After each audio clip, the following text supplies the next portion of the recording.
go. Peace with the soul, don't matter the bottom with what you believe. Cause if I'm taking it all in the calling, it's harder with nothing that's harder than free. Not giving up though, don't trip, gotta go. Take a slip, make a pass in the low. Put it down the gas for a show. Slide a pass in the grass for the OFO. Got first, never last for the oh no. To the pass, to the glass, to the FOO. Cause I'm gonna pass all you cowards with ease.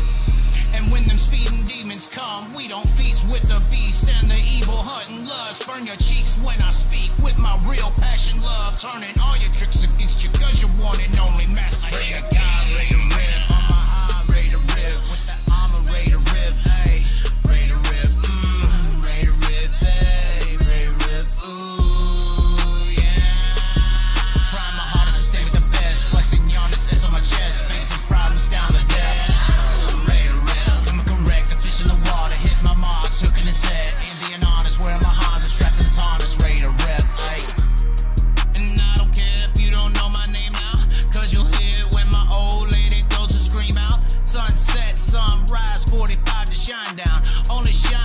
True to the few in power, that's why I roll with God. Middle finger, y'all, making trust in your clicks with your demigod. Worship to the money, your material. You'll get ripped in half, Sodom cash to Gomorrah. And if a wolf ever should come across on your path, aiming straight for your goods, make a trade to his cash, fate with the woods, replace for your trash. Nah, you can have it, sucker. Here, God, ready to rip. On my high, ready to rip. With that armor, ready to rip. Hey, ready to rip. Ready to rip. Hey, ready to rip. Ooh, yeah. Trying my hardest to stay with the best. Flexing Giannis S on my chest. Facing problems down the depths. Ready to rip. Coming correct. The fish in the water. Hit my mark. Hooking his head. Indian honest. Wearing my Honda. Strapped in his harness. Ready to rip. Trying my hardest to stay with the best. Flexing Giannis S on my chest. Facing problems down the depths. Ready to rip. Coming correct. The fish in the water. Hit my mark. Hooking his head. Indian honest. Wearing my Honda. Strapped in his harness. Ready to rip. Hey. Let's rip.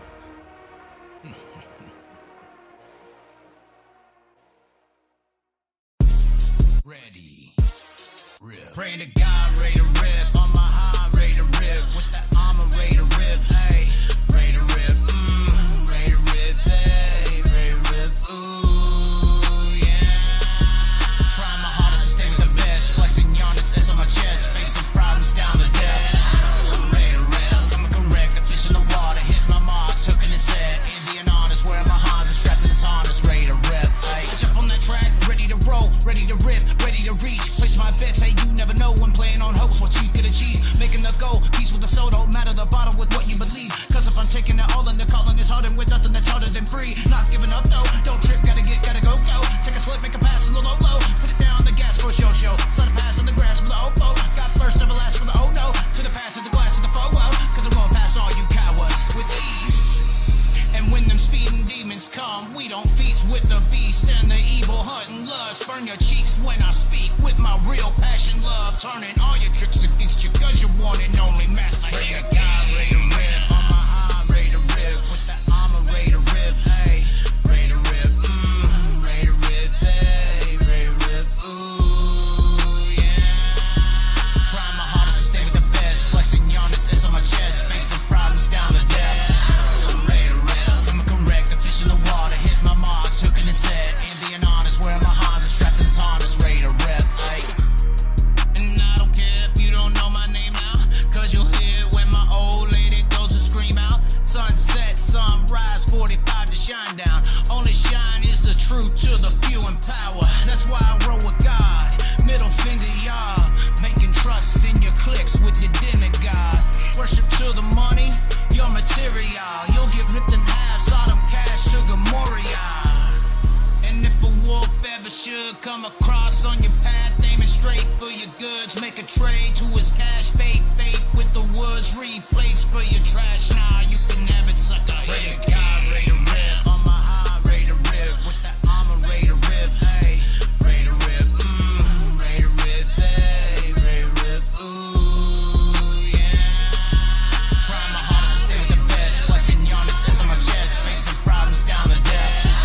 Ready to rip. Coming correct. The fish in the water. Hit my marks. Hooking his head. Indian honest. Wearing my Honda. Strapped in his harness. Ready to rip. Trying my hardest to stay with the best. Flexing Giannis S on my chest. Facing problems down the depths.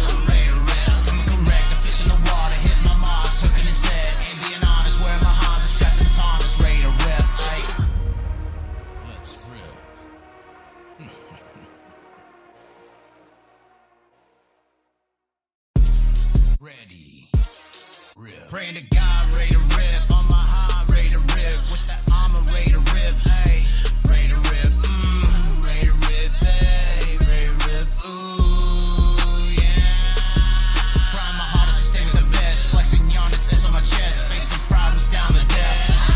Ready to rip. Coming correct. The fish in the water. Hit my marks. Hooking and set. Indian honest. Wearing my Hans and strapped in his harness. Ready to rip. Hey, I jump on that track. Ready to roll. Ready to rip. Ready to reach. Place my bets. Hey, you never know when playing on hopes what you could achieve. Making the goal. Peace with the soul. Don't matter the bottle with what you believe. Cause if I'm taking it all in, the calling is harder with nothing that's harder than free. Not giving up though. Don't trip. Gotta go.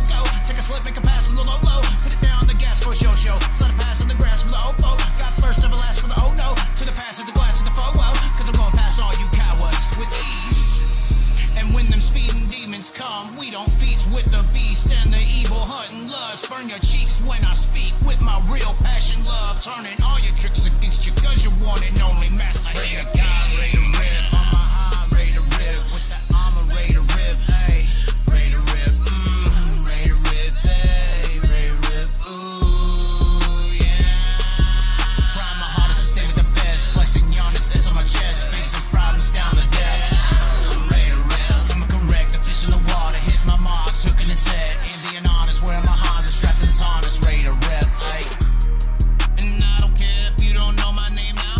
Cause you'll hear when my old lady goes to scream out. Sunset, sunrise, 45 to shine down. Only shine is the truth to the few in power. That's why I roll with God. Middle finger, y'all. Making trust in your clicks with your demigod. Worship to the money, your material.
This is our new half of the show, ladies and gentlemen. New half of the show. We are in it. Oh, yeah. All right, we're in this son of a bitch. All right, we got to figure out a way to be a real man today. A real man today. Oh, God. What is this? Oh, my God. What is this? Again.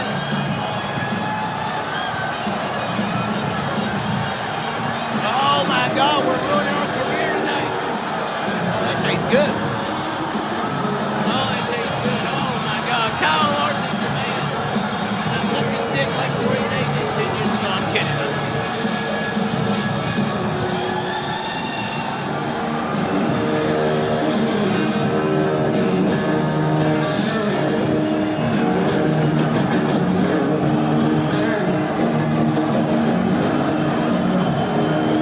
That's what I'm talking about. Where are we at on the chat? Where are we at on the chat? Oh. We're here in the chat, ladies and gentlemen. Oh, we are here. Oh, we are here, ladies and gentlemen. The chat has arrived. What is the chat doing tonight? Hold on, chat. Where the hell are we at? Hold on. I don't even know. Thank God Almighty we're free at last. Oh, my God. The chat's here. Great intro. Standing ovation, they say. Standing ovation. Leea I don't know. What's your name and where are you from? Hey, that profile picture looking nice. That's what I'm saying. Leea? Hey, Leah Remy's a Scientologist, but she got out of it. Have you too? I don't know. Maybe I'm going to be like Buddy Kofoid tonight. I'm aiming for United States, but I landed in Asia. Is that a good thing? I think not. I think not, ladies and gentlemen. Speaking of good things, we got a helmet on tonight. Speaking of landing in Asia. Good job, buddy. But at the end of the, oh my God, we got a live viewing audience, guys. Y'all see me looking over here to the left. This is where our audience is. Where did I throw my, do I leave the helmet on all night? Do I need protection? Let it ride, they say. Let it ride. We got a live viewing audience here tonight. We're trying to put our ears outside of this thing. Is that how you're supposed to? Oh, we got the Ginger Kitty shirt on hand, ladies and gentlemen. Ginger Kitty shirt on hand. Look at this. He's got it wearing it. Oh, my God. He's got the Ginger Kitty shirt on. Yes, he is a part of the Backstreet Boys, but we're not telling you which member. My high limit shirt. It's his high limit. He said that's his official high limit shirt. All it has is a 49 on it. There ain't no fucking else reference to anything else but a 49. And it's not even Brad Sweet's 49. It doesn't say Ginger Kitty like Cody Jacobs, because Cody said he was going to sue me over the shirt, believe it or not. And I said, it doesn't say Ginger Kitty, Cody. It says Ginger Kitty Racing. The Ginger Kitty Racing is not Ginger Kitty. There's no such thing as Ginger Kitty Racing. Is there? No. There's a Ginger Kitty, but that's Brad Sweet. This don't have nothing to do with Brad Sweet. I like the number 49. 7 times 7, bitch.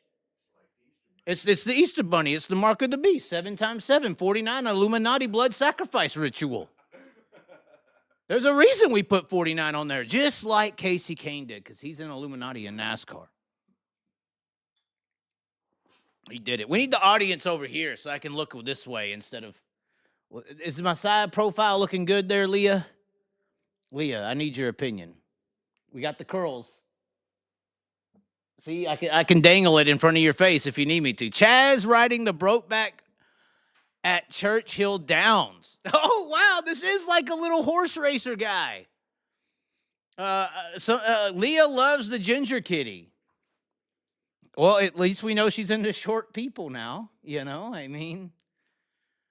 I look very handsome. Hey, we got compliments, so I guess it's not bad to look this direction and look at you guys. So I can have a conversation with off-camera entities.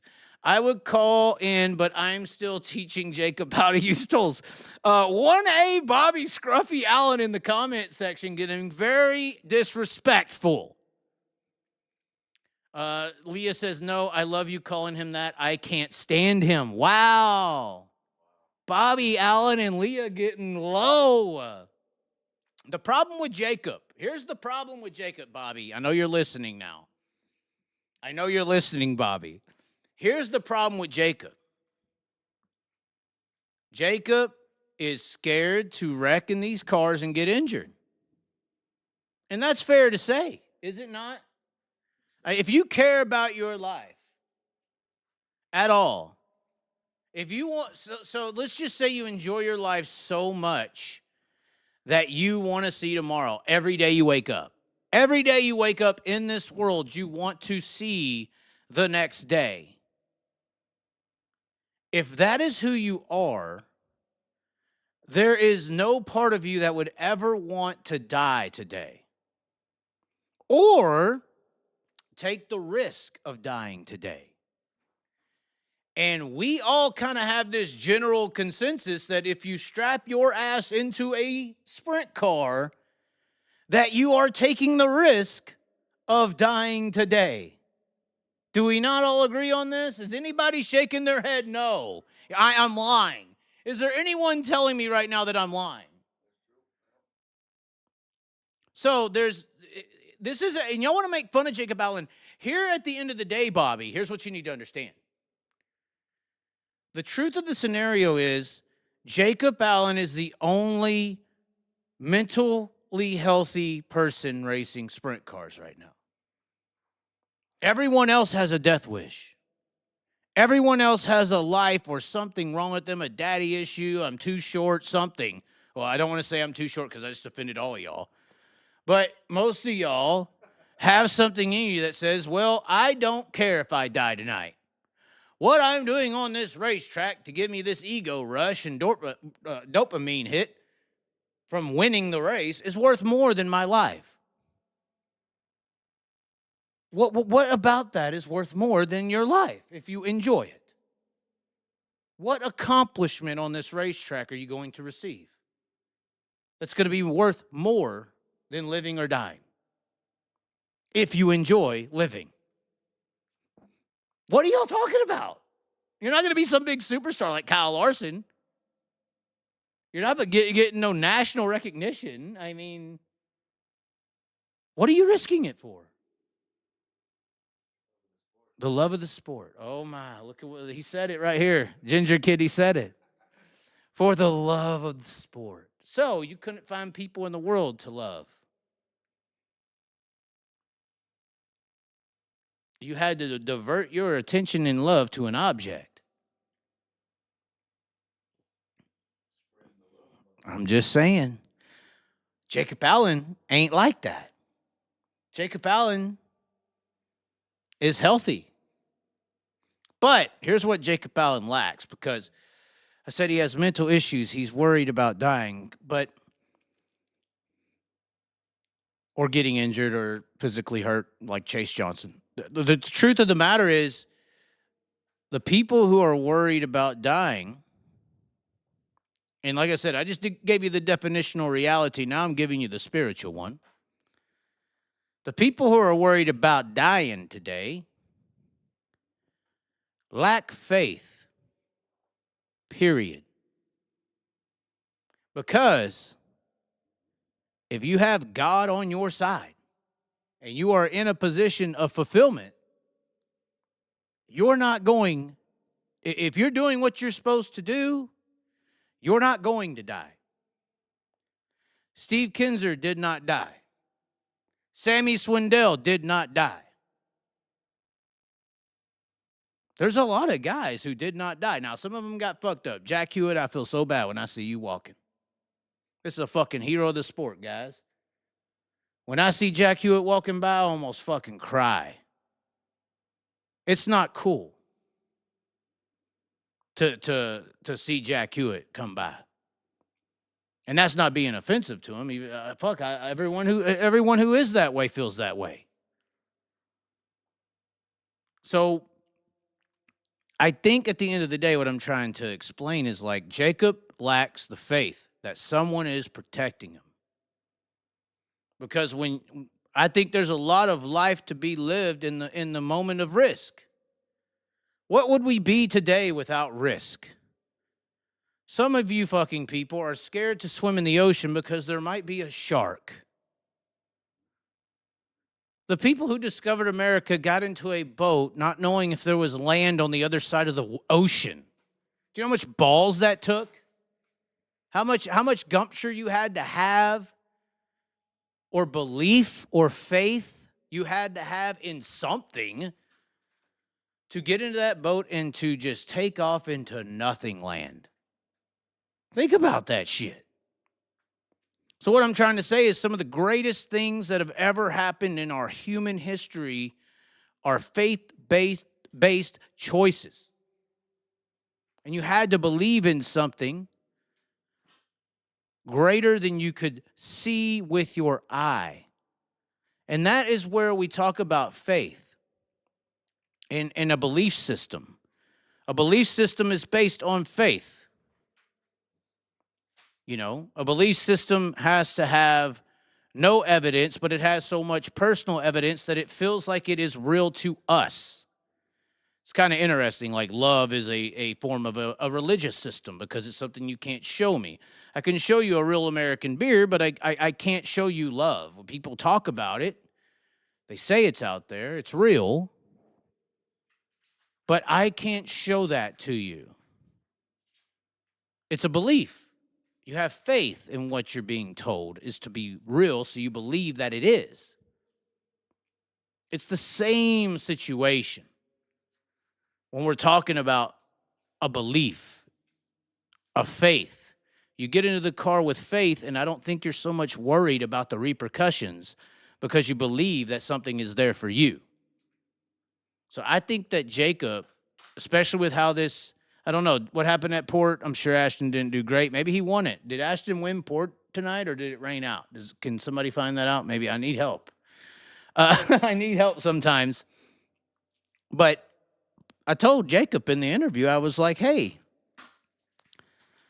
maybe all this shit, you get out of the car and all this shit happens with Kel and then your Ashton deal. It's like, this is a sign, man. You should have never got out the car. If you wouldn't have got out of the car, none of this would be happening.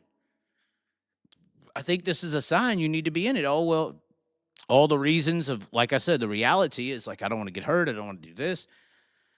That seemed to be a majority of the reasoning. And it's understandable in the reality sense, but in the faith belief system sense, the understanding that life is not forever and that something is coming and you have to believe that what's coming is going to be real, you don't worry about that as much. So Ashton finished 20th. Okay, I watched the comments there. I'm just saying, I think that Jacob Allen could do some great things if he had faith. Maybe some of these other guys do. Maybe that's why Donnie gets out there and does what he does, because he has faith. He's a very religious person. Believe it or not, Donnie Schatz. I feel like that's why I got along with him, in a sense. Smith won. I think the 1A got 20th. So that's an amazing stat. If Ryan Smith won again in the 69K, that shows how strong that team actually is. Bobby Allen says, I told Jacob he either works for me or he's going to be working flipping burgers. Wow. Did we just see this comment, ladies and gentlemen? Wow. Are you kidding me? Oh, my God. Oh, I'm taking the helmet off on that note there, Bobby. I'm taking the helmet off. I'm handing it back to its rightful. I'm covering up the receding hairline. Although it don't look bad when it's done right. I'm telling you, it don't look bad. Got to get this. Man, we could do the rest of the show like this if y'all want. Look at that split. Oh, man. Cornelius, the girls down in Texas, I went to a few bars and all that. And they saw my curls. Oh, we love your curls. I was in some very interesting scenarios in Texas. People hadn't seen me in a while. So, I love your curls. I'm like, oh, well, they're all making me blush. I'm like, oh, don't worry about that. I take my hat off and, you won't even worry about my curls anymore. You'll be like, you're fucked. And so I would take my hat off and they're like, oh, well, that's great. I don't care. Cornelius, look how it flows. Oh, my God. So I was like, oh, this is great. And then the one girl in the back who's a friend who doesn't like that her friends are liking me. That's what I heard. At least the one girl that I took home said that. Later, the pillow talk, they get everything out of you. It's so fucked up. They're all laughing. The guys are like, the person in the world who knows all the secrets of a guy, ask the wife. Oh, there's some secrets. They get that pillow talk going. Anyway. Yeah. Yeah, see, women give up their body, men give up their minds. That's what happens. That's the trade. No, this is the honest trade, ladies and gentlemen. Women give up their bodies, men give up their minds. What are we holding from everyone around us? It's what we think most of the time. Our frustrations, our secrets. Talking about hat fishing? Hat fishing, yes. Yeah, that's apparently what I am. But I'm just, why did you have to say that? You ruined my whole entire thought process. That's so bad. But the one girl, in the back, she said I was hat fishing. But on a real note, I do think that's the exchange. Because women tell other girls what they think all the fucking time. That's why they run their mouths so fucking much. Dude, I went to a casino with a couple big sprint car midget guys at Chili Bowl this year. I'm not going to name their names because this would incriminate them. Oh, God. The people listening are like, oh, fuck, you better not say my name, Chaz. I'm going to whoop your ass. There's so many black market deals going on in the real world, y'all know. But I go down to Tulsa. And I'm supposed to go to this bar with these guys. And I get there, and I go to walk in. I'm like 10 minutes, or it's like 15 minutes to close. And the bitch won't let me in. She's like, oh, we're about to close. We can't let nobody in right now. And I was just trying to meet up with them. So I stand outside in 30-degree weather. I'm freezing my ass off. I talked to a few chicks who were running out there, and the one girl actually did come. Not the way you just thought. I didn't score on that one. I tell the truth sometimes. I don't always win. But she came with us. She did come to the casino. They left. We came out. We got this girl that came with me. We got another guy with another girl. We're driving the casino. I will say Anton Hernandez was there. I will say Brian Hubert was there. Some people know these names. We get to the casino. We go to walk in, and for some reason, the girl didn't have to use the restroom, which usually it's always the woman that has to use the restroom. She stands outside the restroom. Me and my buddies, we go in. I go to pee, and for some reason, I just started talking loud as fuck. And we were all, eventually, all of us were just talking. And we're talking about shit and all that. We come out, and the girls are like, wow, y'all are a bunch of women in there. I go, what do you mean? Y'all were all loud and talking and shit to one another. And I was like, what do you mean a bunch of women? And she's like, oh, well, when we go in the bathroom, we'll be talking about everybody and our friends and our relationships and all this shit. And it's true. Like, you think about guys going to the bathroom, like, we're quiet as fuck. Like, we don't make a peep. We just walk to the stall, stand in line, hurry up, motherfucker. We might fight in the bathroom because somebody may be too loud or something, or obnoxious or drunk. Whereas women, they go to the bathroom and they're like doing fucking Dr. Phil sessions. I asked the girl I was with at the time, I was like, hey, y'all really go and talk, that much? She goes, oh, yeah, back in my clubbing days, I would walk into the club and there'd be a girl crying and there'd be like 10 girls around her trying to figure out about what guy did her wrong. And what?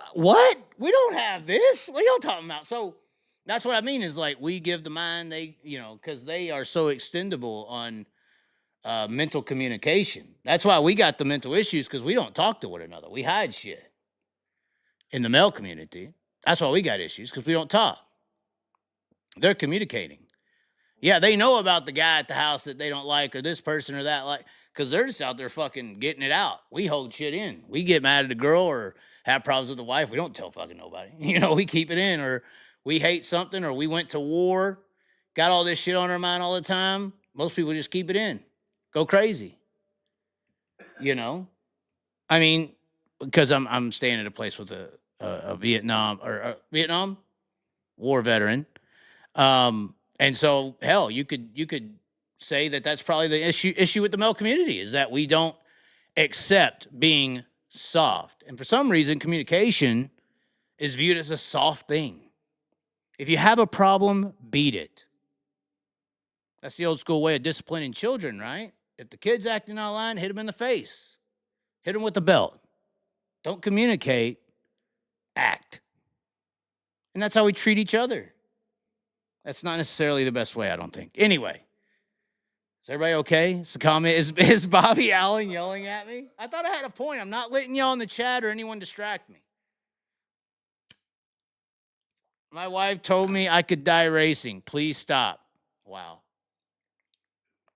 I've seen the women Chaz gets, even my 81-year-old carcass when it touched those big gums.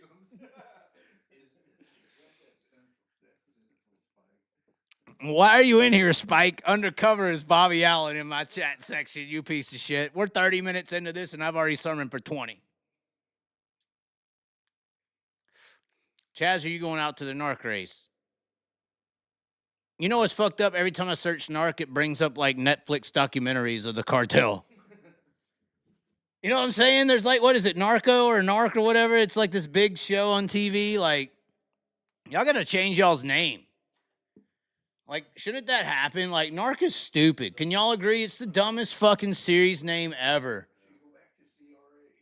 CRA was a non-wing series. They used to call it King of the West, I think, back in the day. King of the West sounds cool. Watch the King of the West series? Cool. Want to watch Narc? I didn't tell on you. Why are you calling me a narc? Nobody likes a narc.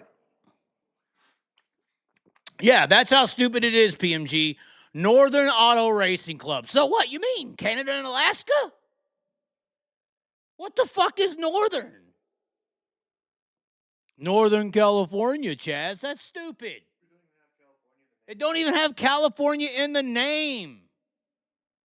Now, I get it. It's not just the California series because I think they go to Oregon. You know, what the fuck? Chaz, did you ride bitch on the back of a Harley with that helmet to the last race? To Jacksonville? By the way, this episode is being brought to you by Real American Beer. We are sponsored by Hulk Hogan. Oh, God. Lots of loads? What kind of loads? What are you trying to say there, Jordan? All right, we'll get into the actual talking points because I did have something to say, and then Broke Joe wants to call in, I think. Is that the case? Does Broke Joe want to call in? Let me check this this message group that keeps calling me fat. Oh, my God. Chaz is talking about faith, and the attendance is dropping fast. No, it's actually went up there, Spike. Bobby Allen, Chaz, you can come live in our shop and help Jacob Wrench on the car. He cries a lot. Wow. Any given night, Narc is better than the World of Outlaws. I don't know. I'm just saying, I think Narc's a dumb name. I just think Narc's a dumb name. That's all I'm saying. All right, we're going to get into the topics here. We do have, let me see if we have a sensitive topic to start the show. Oh, my God, we do. Before we get into this, hold on, let me show y'all something. We're going to wait on it. Hold on. We're going to wait on it. What is the chat saying now? Hold on. It does freeze when I don't have y'all up. Put Sanders in the 1A. Justin Sanders has given up on life, and he doesn't have faith. He has faith in the money and business and women. Or one woman, but that's still a faith in the, what is it, Lilith? Yeah, Lilith. Y'all need to look up what Lilith is. Before you continue with your spiritual journey in life and want to get married, look up what Lilith means. Are you laughing over here? You know what I mean? Look up Lilith for me, ladies and gentlemen. There's spirits in the world today. They work for the bad people. Oh, there's an angel in the room for me. No, bitch, there's a demon. It's talking to you. That's why there's always, you ever know those old Disney movies and shit? They always were telling y'all the truth without trying to fucking tell you. What happened when you had a bad thing and a good thing? You had the little angel popped on his shoulder and spoke in this ear, and the devil popped on this shoulder and spoke in the other. So you have two influences in the world at all times. And it's all determining who you are in your decision making that determines what you're doing. Somebody just handed me a piece of paper. Somebody suggests that Narc could change their name to the Peter Murphy Racing Series. Is that right? PMR. Peter Murphy Racing Series. I mean, that sounds better than Narc. It really does. It really does. We got our notes here. Oh, God. We got our messengers. Hold on. Jim Allen loves the Chaz. Oh, no. Chaz never gives Joe credit, David. What is don't bash on Broke Joe tonight. Have I said Broke Joe's name? Or did I? I don't think I said Broke Joe's name at all tonight.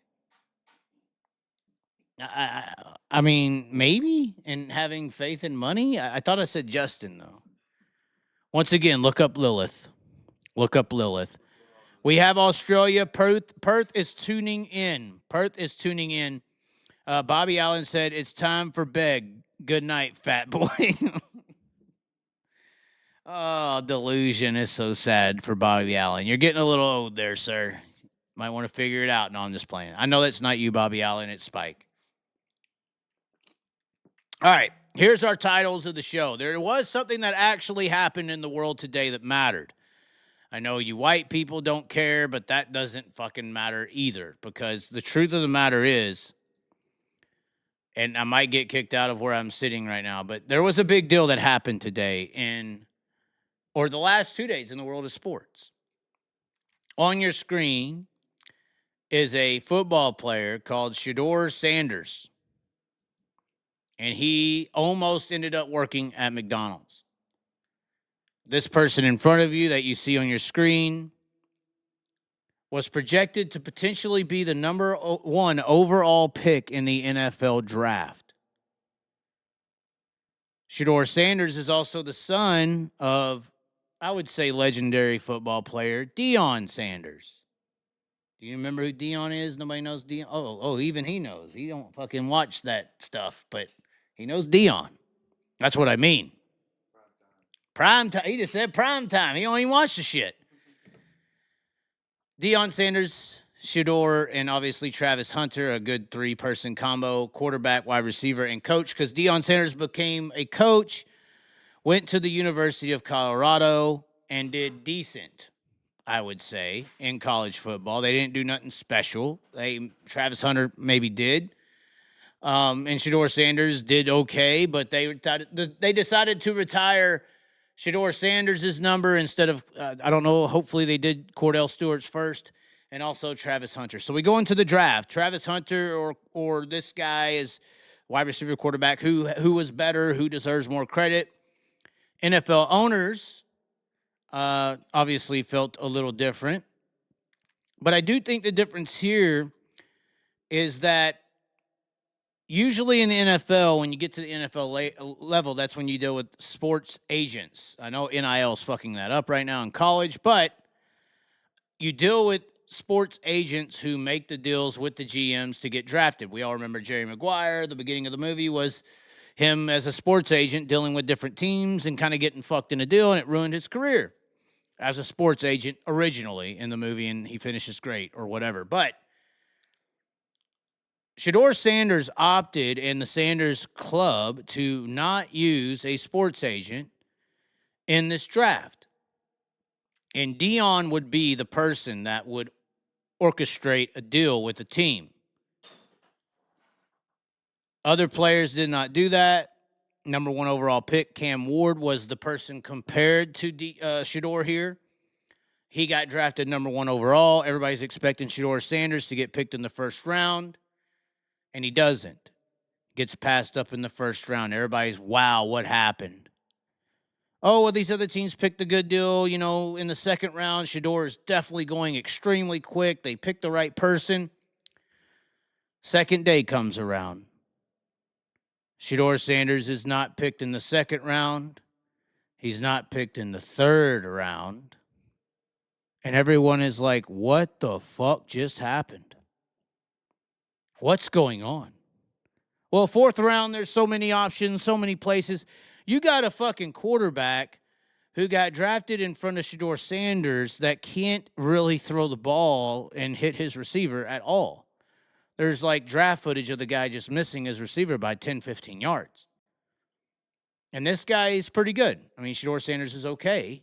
We'll see what he does in the NFL, but other quarterbacks were coming off the board in the second and third round. And fourth round, he didn't get drafted in the fourth either, that were obviously not even close to the ability of Shedeur Sanders on the football field. Not even close.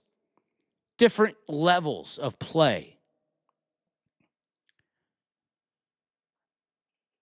And he goes 4 rounds without being drafted. He finally gets drafted in the 5th round by the Cleveland Browns. Everybody's trying to figure out what the hell is that all about? What is going on? How did this guy, who is good enough to be a first-round pick, fall to the 5th round being drafted behind guys who aren't even close to thinking of being better? How does that happen?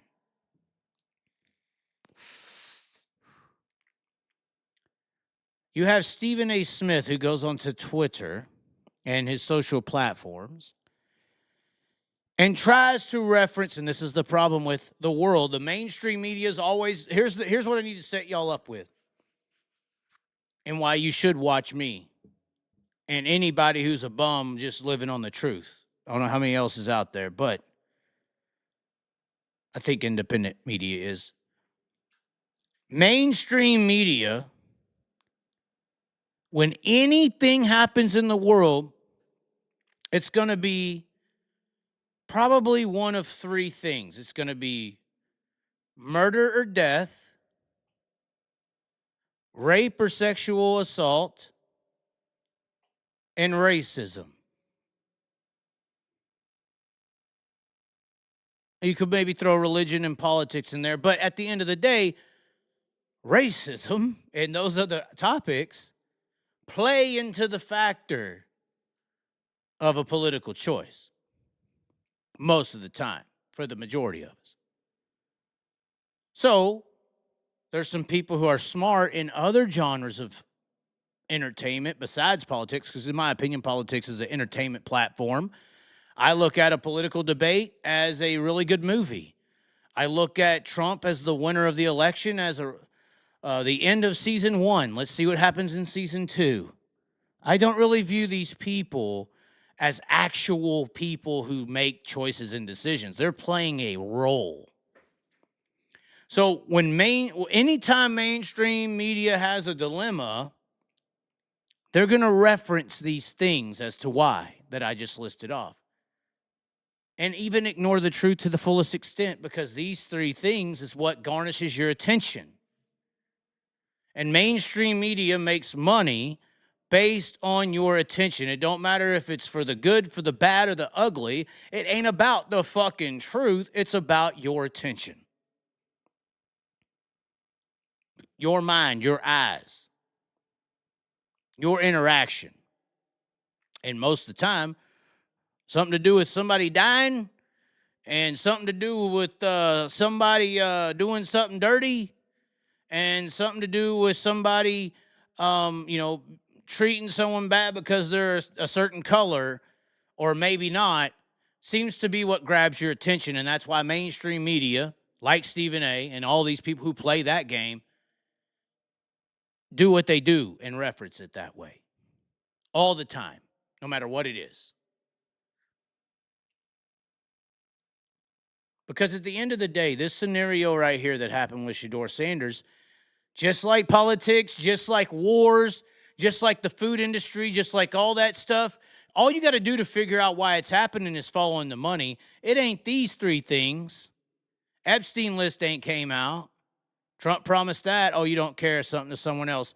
I'm just saying, it always comes down to those 3 things as to what's going to garnish your attention, while the truth is easily found if you want to go find it out, if you're not the sheep that stares at the screen and believes it as true. But most of you are too busy working to worry about that. That's why the system is set up as it is, to make you a slave to the system, to work so that your mind is worried about everything else but the truth. And the truth is the light, and the manipulation is the dark. That's why it's a manipulative system. And it's not worried if you're white or black to take advantage of you. It's looking at a way to use you. You are the battery, just like in the Matrix. You make the system pump. Because we could go into how everything else is controlled in the rest of the world, but to stay on this, the reason Shedeur Sanders fell to the 5th round is because of the racing world. It's that simple. The racing world caused this. Because the racing world is a microcosm of how all the other industries work. And how the racing world operates is a buddy system. Who's your friends and who's your buddy, and you get along with them and make decisions that impact the entire society. I mean, if you don't believe me, what was Brad Sweet's qualifications to be a series director? I think there was little to none. There was plenty of people who've run racetracks and managed series and had experience, but they weren't a buddy. That's just an example. No hating Brad Sweet. I think he's doing great. The reason Shedeur Sanders fell was, in my opinion, I think it's fact, is because his daddy represented him.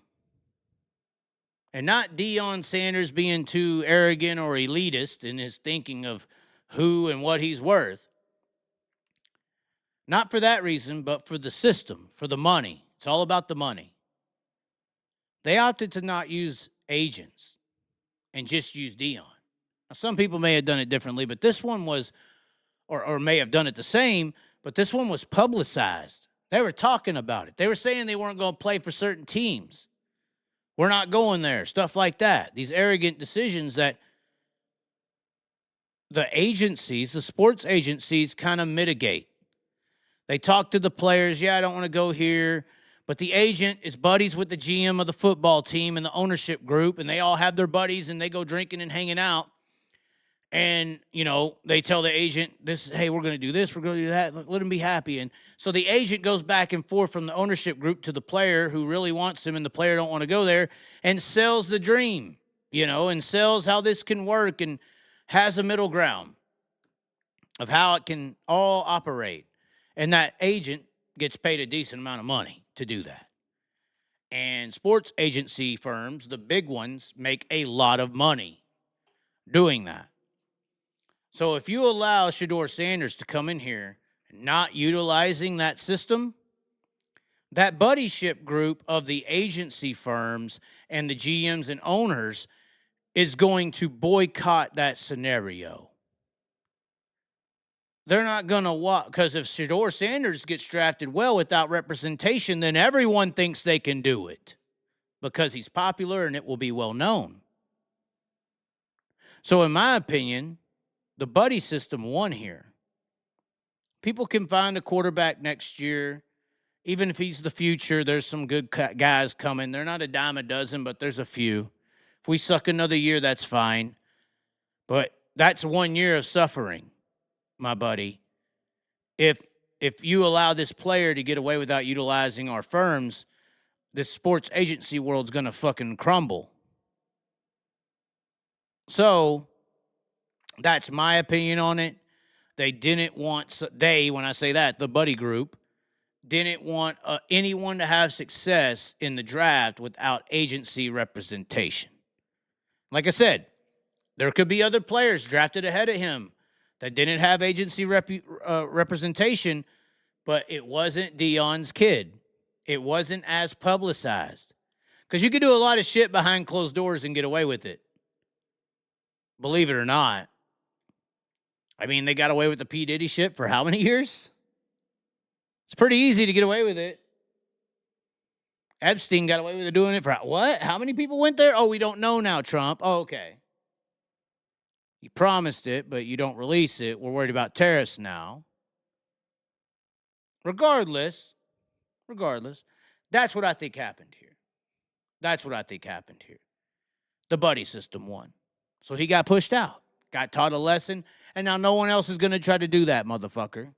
Because now we go to interview people on a private level on signing agencies, and everybody's going to have the same notion. Oh, you're thinking of representing yourself? Did you see what happened to Shedeur? Oh, Trump, you're going to come out and tell the truth of all the secrets? Did you see what happened to Kennedy? What?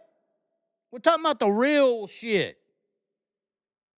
I'm talking about how that world operates. I'm always talking about the real shit. I ain't talking about your puppets on your screen. I'm talking about who runs their ass. The shit, the people you don't know. You never heard their names before. John Wick. You see what really happened? Anyways, comments. I'm sure none of y'all care about football, but I do tonight, so.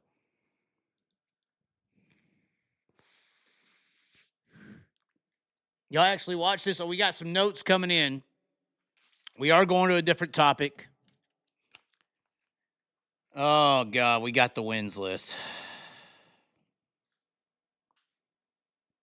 I don't know why we got this, but just some stats. Okay. Mm-hmm. We'll talk about what the people want. Now, I might as well talk about it before I get to, I don't know what, I took one sip of this cannabis drink, and I'm fucking dying over here, guys. I need some more real American beer. I am getting a little light if you want to bring me one. Oh, God. I need some natural tobacco. Okay, we'll do one more sip on the cannabis. And then we'll get into the Larson topic. I know y'all are worried about the Larson topic.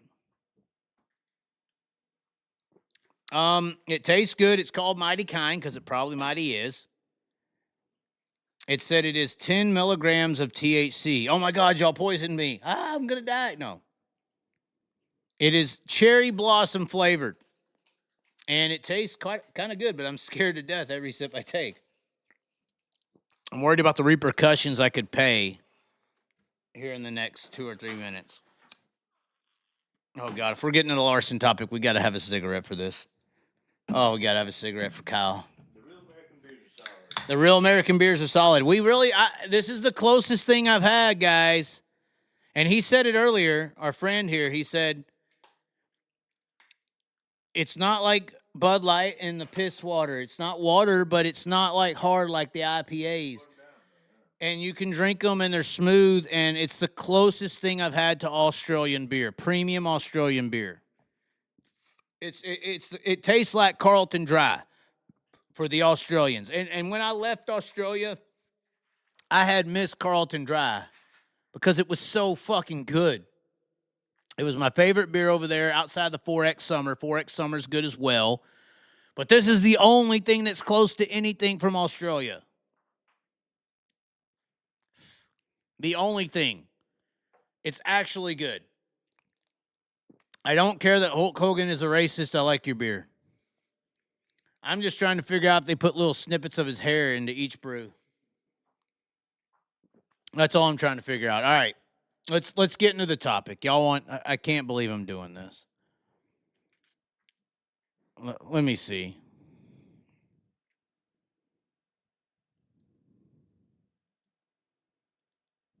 I'm not doing it. I'm not doing it, guys. I got to pee. I'm taking a break. We'll be back in 20 minutes. We're going to farm the track. Like the Outlaws get to do that? Hold on. This is a discussion. Put the late models on. Yeah. The World of Outlaws get to fucking have a farming session for 20 son of a bitch minutes. It took him an hour to go get this beer, and he left at the end of the B main.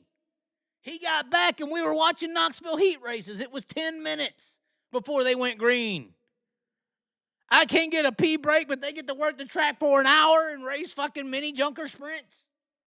What the fuck? And hold on, that just got me thinking about that guy in the motherfucking Dell Senior mini sprint. Get the fuck. I'm not trying to be mean, guys. I'm not trying to be mean here. Respect given where respect is due. But get the fuck over Dell Senior. Get the fuck. And everyone here agrees. I am tired of seeing a black number 3 on the track. And look, I'm not just hating on Dell Senior. Get the fucking the Rainbow 24 cars off the track. It's 25 years later, guys. Stop fucking salivating over some guy who got turned into the wall by Ken Schrader like he's Cole Trickle and Rowdy Burns. And hit him in the door and everything. I'm just saying. Leea says, take a break, drain the main vein, have a cig. Oh, wow. Leea, where are you from? We got to make this connection tonight. Call Jacob Allen again. Fuck Jacob Allen. He hates me anyway. I'm white. No, I'm just kidding. I like Jacob. I defended Jacob to start this entire show, so kiss my ass. Cracker. So I can pee or not? Bring back the mellow yellow. I'm just saying, when I see the Dell Senior shit, it's just like, I get it, guys, but it's 2025. I mean, what are y'all doing? You know, Leea is Spike. I've always questioned this. Leea is Spike. You know, that makes sense because I do think Spike wants to be a woman. He's transgender. Spike mentally, I've heard Spike got drunk one night, and he's a big muscly guy. And we were at Knoxville, and we took Rutledge home because we had to take Rutledge to the hotel. And he's like, all right, so where are we taking you? Spike said. And I go, well, I'm back at Knoxville. That's where I'm staying. He goes, oh, I didn't know if you wanted to stay at my place. I go, really? And he goes, yeah. And then I'm like, well, is it 2 beds or anything? He's like, no, it's just one. And I go, really? Has it got a couch or pull out? No, it's just the 1 bed. He's like, I think you might, you might like and enjoy sleeping with me. This is like 4 a.m. in a truck, and he's a big guy, and he's basically offering to touch my penis. And I have a decision here to say yes or no. And at that moment, I said, no, that's not what I do. And I took off. And, well, I didn't take off, but he took me to where I was at in Knoxville, but he got quiet after that. He didn't talk to me again, guys. He didn't talk to me at all. And then like the next day we woke up, or I woke up. Oh, sorry. I said we, no. I woke up and he didn't text me for like half the next day. And I went to the track the rest of the week. I wasn't going to be his bitch and like, are you mad that I rejected your sexual advance? He didn't talk to me for like 3 days. And I saw him at the track walking. He's like, hey, what's up? He was all like normal. But before that, he was texting me, blowing me up, saying hi, wanted to know where I was going to be.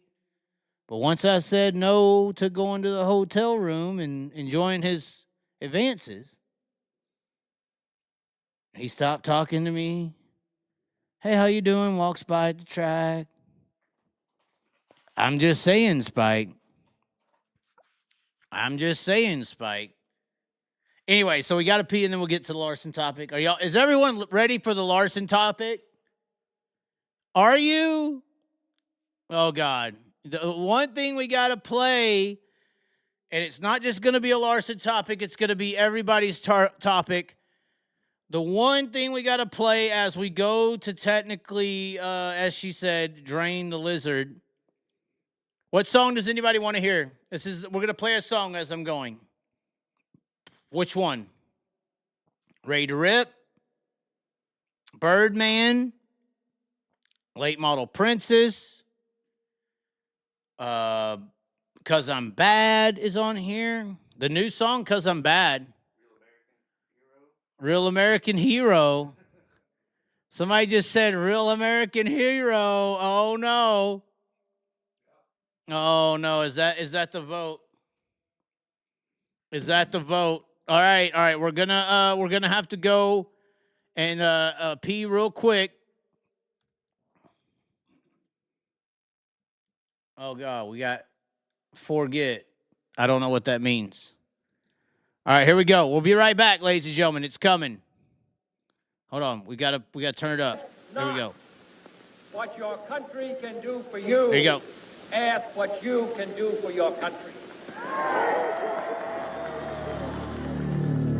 I am a real American, fight for the rights of every man. I am a real American, fight for what's right, fight for your life.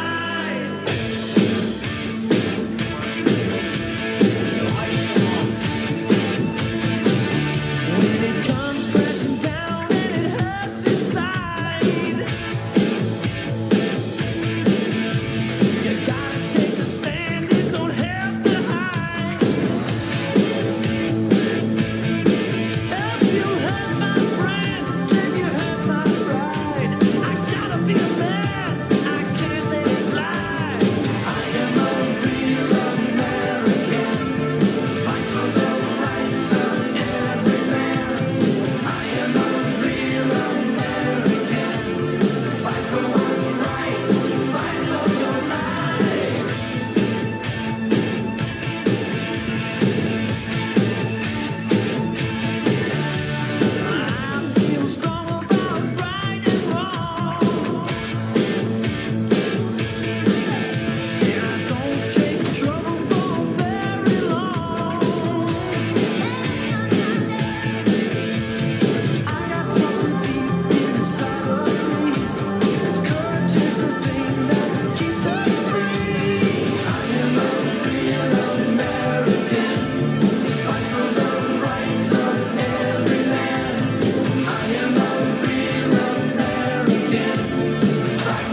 gotta put our lights in on this. Here we go.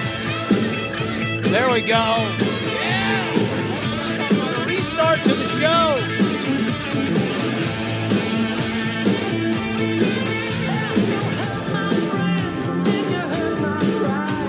Yeah!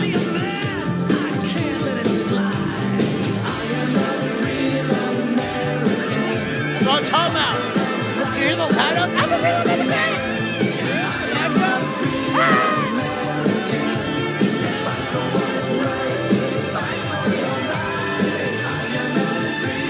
Real American whore. I'm sorry, I'm going to the United States, not Asia. I'm out.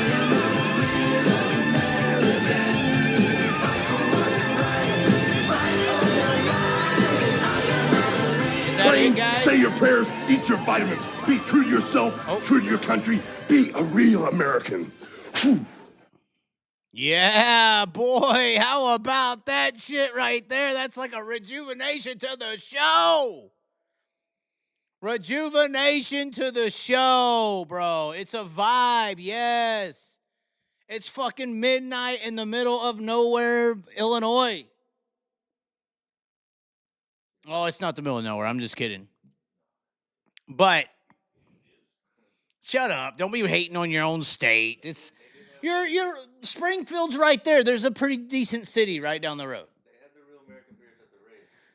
They did have the real American beer, but at the race, but that's where we tried it. Your local store though had this. Yeah. We are in Illinois, right down the street from Brandon Shepherd's shop. I plan on demolishing it tomorrow. Yeah, the whole town will be at church. No one will know. It's only a town about 300 people, though. Chaz, does World of Outlaw give them out at the race? No. I don't know if they'll have them at every track, but they had them like off to the side of the regular track shit. So they may be carrying it around to each event and selling it until it runs out, and then, you know what I'm saying? It's like they're like maybe the track gets them for free, you know, for advertising, and they sell them, and maybe they give them the Outlaws a cut. I'm not sure. But anyway, into the topic. First topic of the night. We might have to get we're not live with Jacob Allen. I'm sorry. First topic of the night. I don't know how to say this, but there's a lot of people who are mad about what you see on your screen. They're paying how much?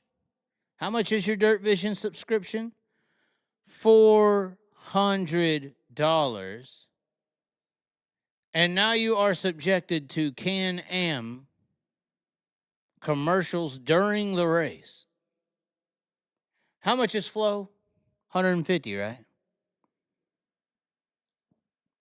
Okay, that's pretty cheap. I'm paying $12 a month. I may have to watch a commercial to supplement your income. But why are we seeing commercials on a dirt race that is $400?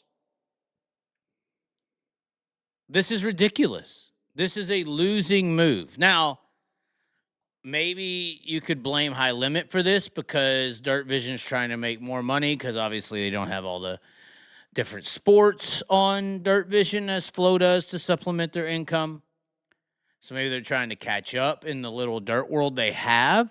But I don't know. Did anyone else notice this tonight? No? Yeah, that is BS, or they cut it out. $12.50 a month, I believe, is $150 a year. I believe. That's why I said $12.50 a month.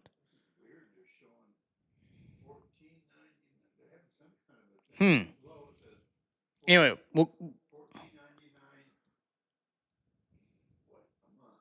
okay. Okay. Anyway, on to the topic that everyone wants to see, which is the Larson scenario. We are currently wearing let's turn the lights off. Currently wearing our Larsonite shirt. It is on the website if you want to get one. So is the Ginger Kitty Racing shirt that our live viewing audience has. One guy's hitting a doobie and can't breathe right now. I'm thinking we need to call the hospital. He's coughing too much. But anyway, longlivethechaz.com to pick up the shirts. The Larsonite shirt. If you have never read that, I suggest you at least go and read the Larsonite shirt. And honestly, I think I'm going to read it right now because I don't know. Oh, God, we're getting so fired up right now. I'm fucking pissed that I have to do this. Do you know how hard it is to admit the truth when you believe that the truth was something else? Let me rephrase that. Let me repeat that. Do you know how hard it is to admit the truth when you believed in another truth being true? Wife marries you. I love you. She fucks another guy and you catch her. I believe the truth and the truth. It's that bad, this situation here. Because this is what the Larsonite shirt says that we created in 2019 or so.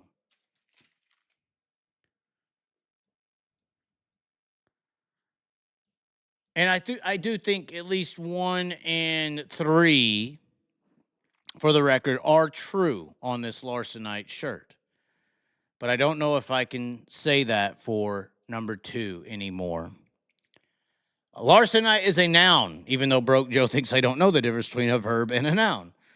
Larsonite is a noun. Number 1, the definition that could be a Larsonite could be a delusional, mostly psychotic, or most likely psychotic fan of race car driver Kyle Larson. That's the definition. One of the 3 options. Number 2, and this is the one I'm upset about, believes the only way Kyle can lose is because his car is off, not the fact that another driver could be better. Just saying, he could be. I mean, we've seen Kyle lose races, so maybe the other guys are just better, and that's what I've been saying. But we'll wait just a second, because this one right here is the truest one of all. If you're a Larsonite, this is actually you. I believe this is most of the dirt track racing fan base. A sprint car fan, that's who you are. You love sprint cars. That's all you are, really, at heart. And maybe you only watch NASCAR because they like the movie Days of Thunder. So they cheer for real-life characters that remind them of Cole Trickle. This is what, number 3 is the psyop at hand. The psychological brainwashing and manipulation by Hollywood that y'all all cheer against, but you're living under. So that is the definition of a Larsonite. Now, unfortunately, last night, this occurred. This was my post from the Jacksonville Speedway as the race ended. Kyle Larson just straight up outdrove the entire World of Outlaws roster. I posted that. And the reason I'm not happy I posted that is because it's the truth. I found my wife cheating on me.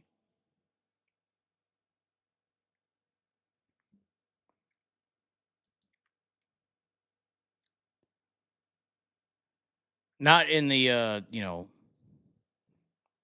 the Jones helicopter situation, but in another situation. And I defended Kyle in this entire chat post area. A guy came in there and said, not a surprise. Got the best equipment and crew money could ask for. He's got the talent to back up his top dollar equipment. I came in there and literally said, or another guy came in there and said he usually is seen asking for one-offs, then running those one-offs and whooping ass. I said, not true. You had other people come into this comment section They need to check that motor, somebody said. The first comment was not the best one. They need to check that motor, but they won't, accusing Kyle Larson of cheating to win that race. I literally just came in there and said, the motor chassis shocks car didn't do that. The driver did. He straight outdrove them. And it was despicable, terrible to see what they did to him. There's some people trying to, is Paul Silva better than Carl Kinzer? I came in here and said the vehicle had no significant difference there. That driver won that race. Because that's what happened. Kyle Larson, and I'm sitting with the people who were at the race with me last night. Did I not point and yell and scream at you because it was loud? He's straight fucking out driving them. And I was upset, was I not? I was like, because I was watching the fucking happen. I was watching the wife cheat on me. The truth that I believed was these other guys in these sprint cars were just as good as Kyle Larson if given Kyle Larson opportunities. And I saw the bitch cheat. He straight up fucked y'all. Literally. In my opinion. Or in my experience of the situation. He fucked y'all in front of me.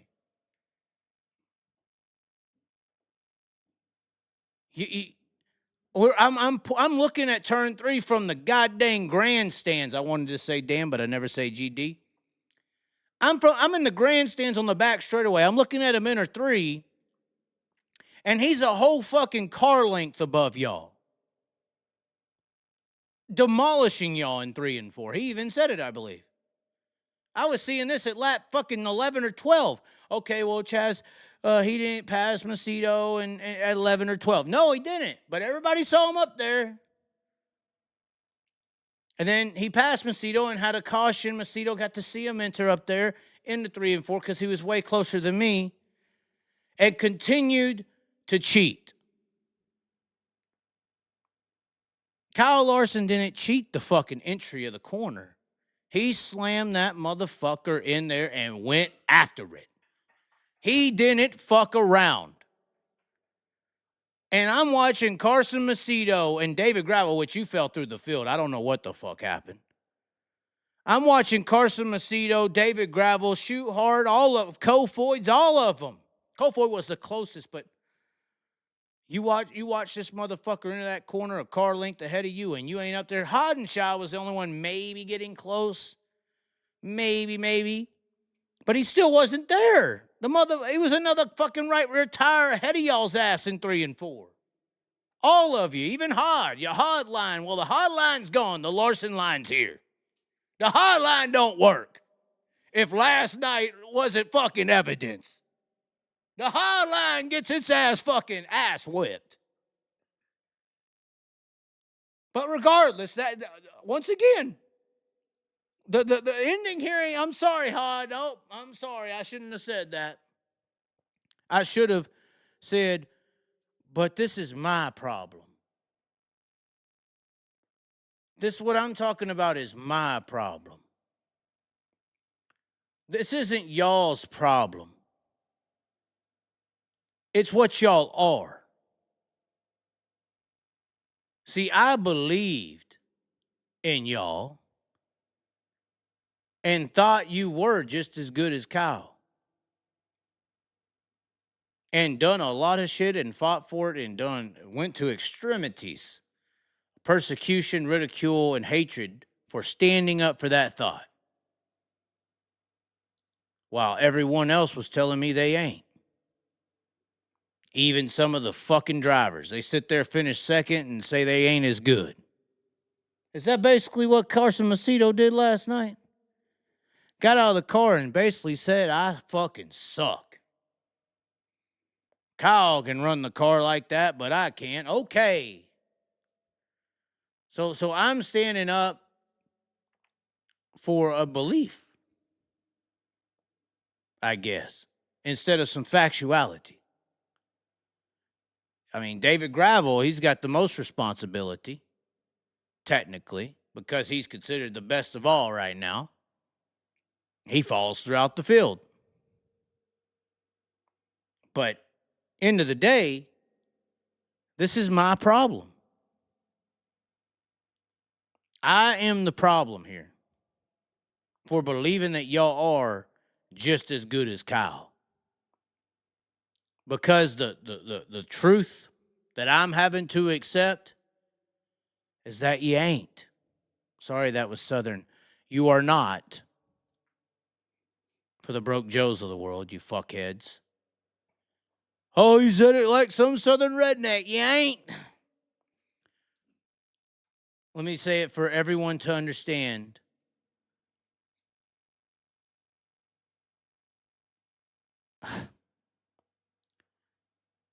You, sprint car drivers of the world, you are not as good as Kyle Larson. And that is the truth. You are not.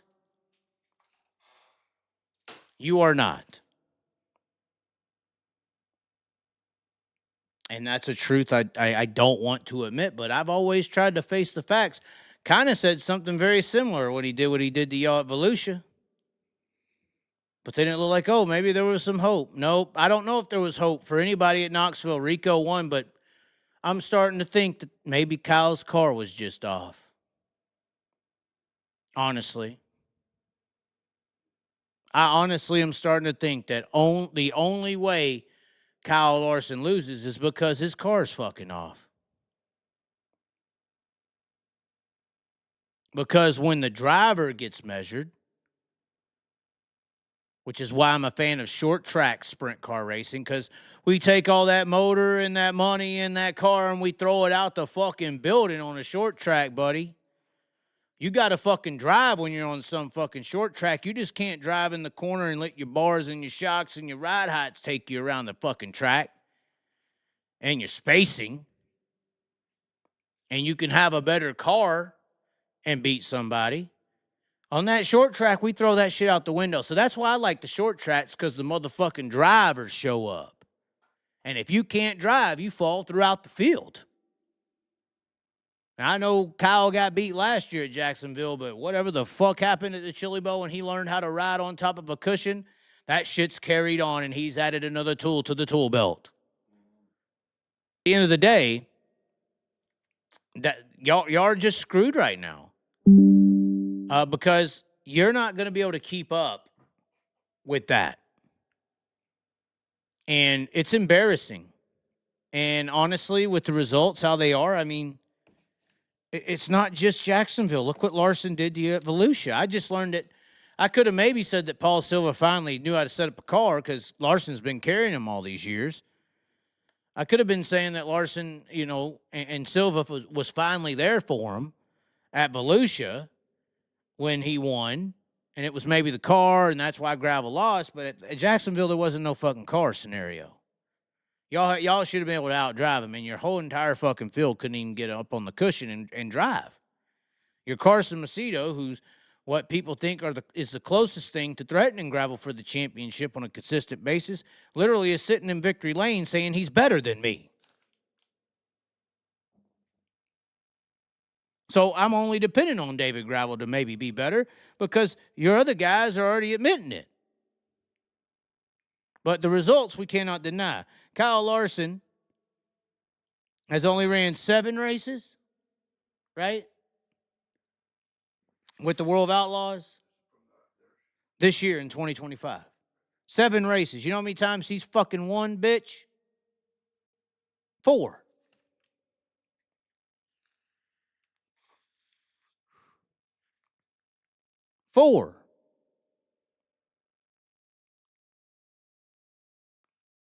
Everybody else has ran 18. David Gravel has 5. Buddy has 2. Carson has 2. Schuhart 1. Hod 1. Baylog 1. Selzy 1.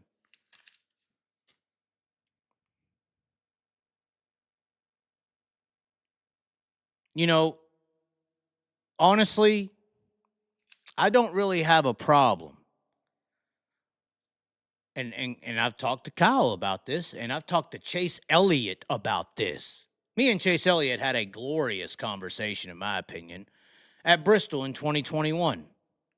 It lasted about 20 minutes. He's like, I walked up to him, and this is what happens with people, for me, unfortunately, I guess, or fortunately. Chase Elliott, I was trying to talk to him on practice night, and he's like, yeah, I got a minute or two, and we get to talking. And we just like me and Tony Stewart, this is the first time we talked. We get to talking, it just goes. I don't know. I'm good at communicating with people and listening to them. And me and Chase Elliott had about a fucking 20-minute conversation. He only had 5 or 10 minutes. And this is the problem with Kyle. This is my problem. I don't care that Kyle, honestly, is that good. Like I had said to Stewart, I think it's kind of fucked up that we build a superstar in dirt and give him away like Kyle, give him away like Bell, give him away like Corey Day, because we're ruining our product that we should have been investing all of that into. Right now, we should have a World Outlaw or High Limit Sprint Car Series that's headlining these people every week with David Gravel, with Carson Macedo, with Rico. These people should be building our sport. This is where I have my problem. But they're not. Why? Obviously, the money. We got to fix that. I've been saying that, hell, there's people who are, I've had like 10 or 15 people who've watched me from day one who literally think that I'm responsible for the high limit and sprint car racing scene paying more money today, because I was the first one talking about this in 2018. I was talking about this, making it relevant, getting millions of views. So the reason I was saying that back then is because of what I'm talking about. It's not about wanting the teams to make more money and blah, blah, blah. No, it was about retaining our stars.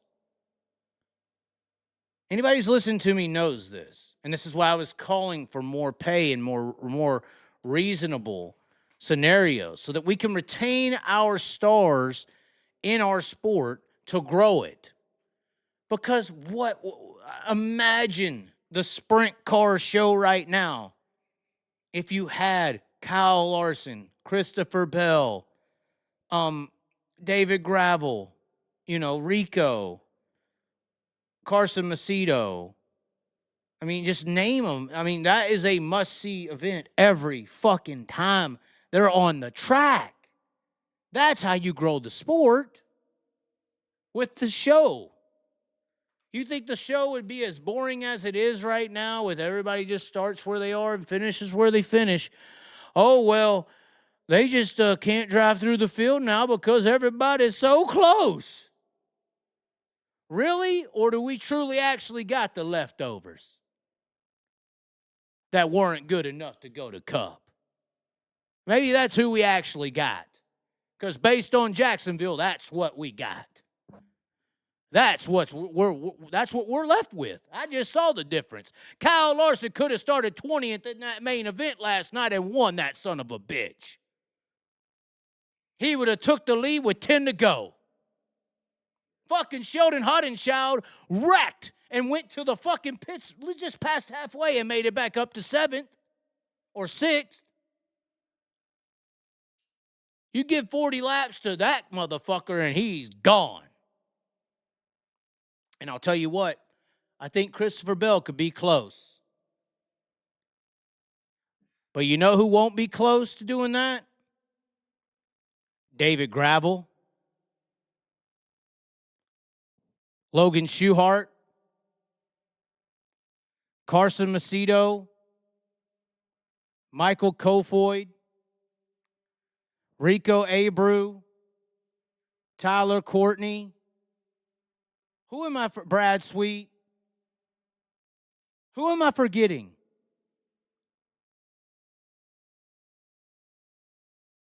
If Bell and Larson was on these tours right now, y'all would really be fucking racing for third.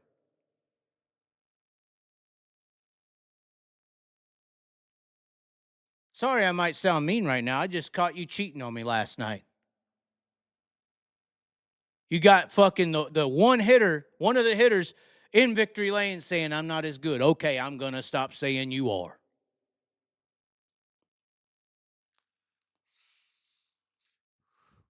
I'm going to stop believing in that you're something that you're not.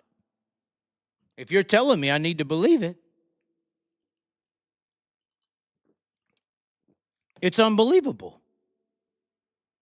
It's unbelievable. It is what it is.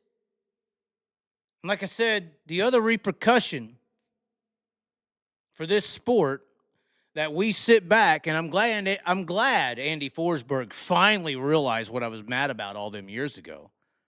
I'm glad Andy Forsberg, because I really think he's a great driver. He needs to be receiving an amazing national respect for what he does or what he's done out there. I'm glad Andy Forsberg finally was able to admit, and I literally said this to his face. I was like, "That's what I've been trying to say." When Corey Day went to NASCAR, Andy Forsberg stood right in front of me at the Chico, California Silver Dollar Speedway Gold Cup Race of Champions last year on, I believe, the Friday qualifying night. We were talking about Corey Day going to NASCAR. Outback Andy was there as a witness, actually. And Andy Forsberg, somebody who needs to get more recognition than I think he does for what he's done, said, my only problem with the Corey Day deal is we sit here and spend all this time building this guy, and then we just send him off to NASCAR.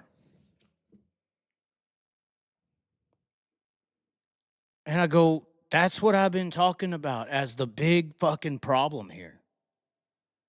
That's everything that's wrong, everything that you can think of, track promoters, series directors, all y'all, everything y'all think that could be what's missing from the sport or wrong with the sport to make it bigger and mainstream and more people coming to it. That I'm talking about is the number one problem. Do you not see how you're getting used? And the only reason you're getting used is because of money.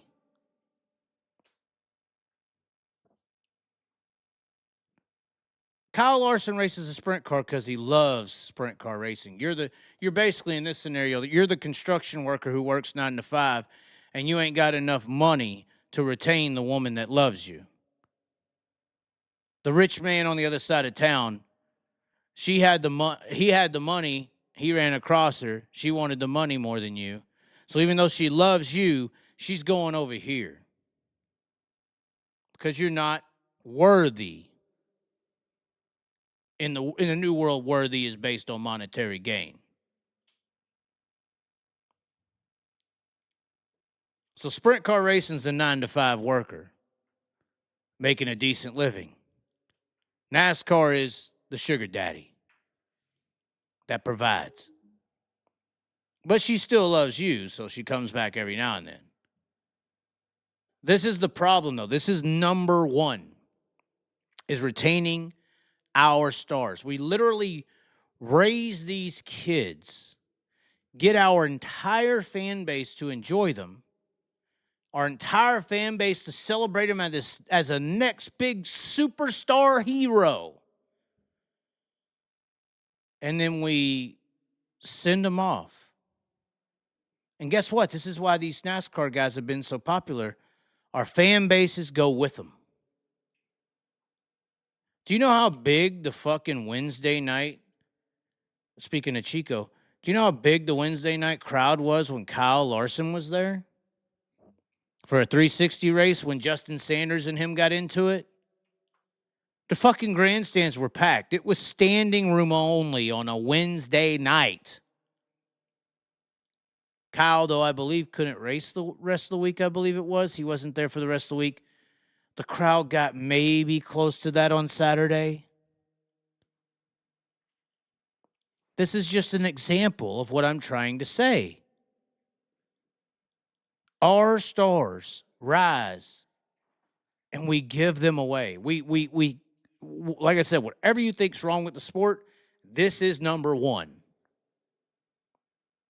So that's why I was talking about the money. That's also why money, can make these guys. And it is true that there could be some other talent out there in 305s. I'm going to say, this is why I'm saying this. I think maybe there's some 305 drivers or maybe some street stock guys or a super late model guy because he can't win in super late models anymore. They outran his ass. That's why he left supers. So super late model guys, y'all still got y'all's credibility.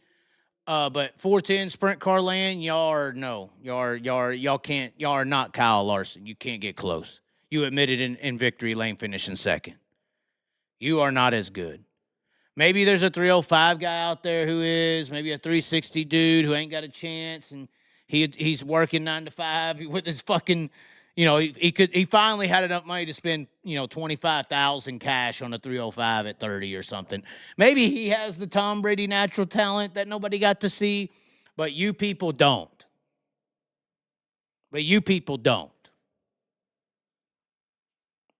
Unfortunately. Anyways, that is my reaction to this. And if you don't believe that the situation with the system and Chase Elliott and everybody and me talking about how this system with Corey Days, with Steve Kinzer, Steve Kinzer played a part too, with Kyle Larson, with Christopher Bell, doesn't make y'all, when they take these guys from the 16 to 18-year-old range, it's making you look like high school. It's making you look like a graduational stage of motorsports because they don't take them from World of Outlaw sprint cars and put them in Cup. Steve Kinzer ruined that. They take World of Outlaw sprint car drivers and put them in ARCA and then develop you over 4 years, and then you get the Cup, or 2 or 3 years. And Corey Day's failing that right now. He is not developing well at all. I still think it takes more driving skill to drive a sprint car, but maybe I'm fucking wrong at this point. Regardless, it makes y'all look high school, and here's a very good comment to back this up. A guy made a comment on Corey Day Racing's page, crashes his Indy car, so he goes and beats up on a bunch of minor leaguers. And this is a post where Larson won at Jacksonville right there. He's responding to it.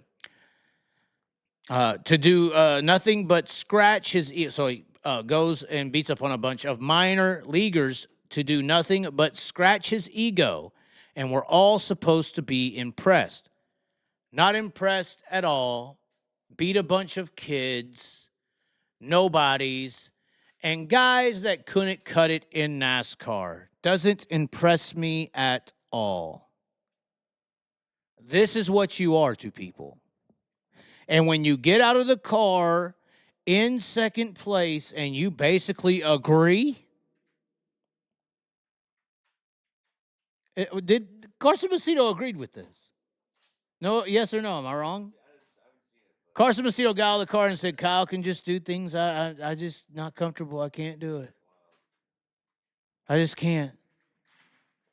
He's just so fucking amazing. You're agreeing with this.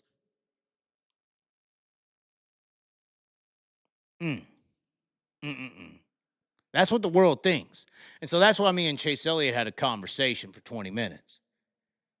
Because I brought this shit up. I brought the illusion, the media, the marketing, the manipulation.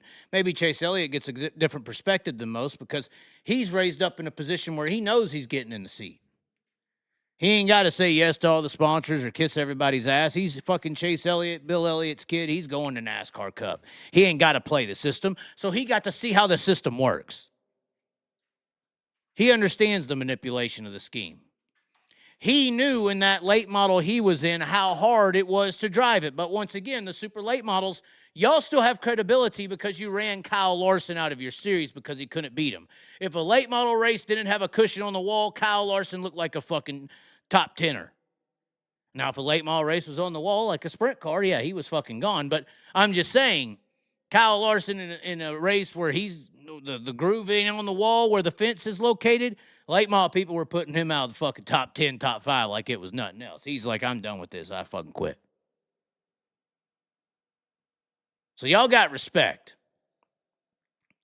But you sprint car people, And Chase Elliott knows how hard those late models are to compete because they are. At least he's got their back. But over here in sprint car world, I don't even think you got me on your back. Y'all got fucked last night, and I saw it with my own 2 eyes, bitch. Saw it with my own 2 eyes. So I have to start agreeing with them. And once again, is David Gravel responsible? Because unfortunately, David Gravel is propped up as the guy right now. Is that not who else is? And David Gravel draws the fucking pole. Starts on the fucking front row. And then falls all the way through the field. Well, the hitters of the field. There's only, 5 guys really on Gravel's level? Where did he finish, 6th or something, 5th? Yeah, after that, there ain't nobody on y'all's level. But Larson's level was fucking 4 seconds ahead of y'all's ass. And Gravel, you're supposed to be the guy for the sprint car world to go get him. Because Carson ain't. He's out. He admitted it. I don't think David thinks that way. I think David thinks he could be just as good as Kyle. When you have results like that and Volusia, come on. The fuck? I'm getting pissed. Any comments? What's this? This is not my chat. Did my shit freeze or something? Okay, there we go.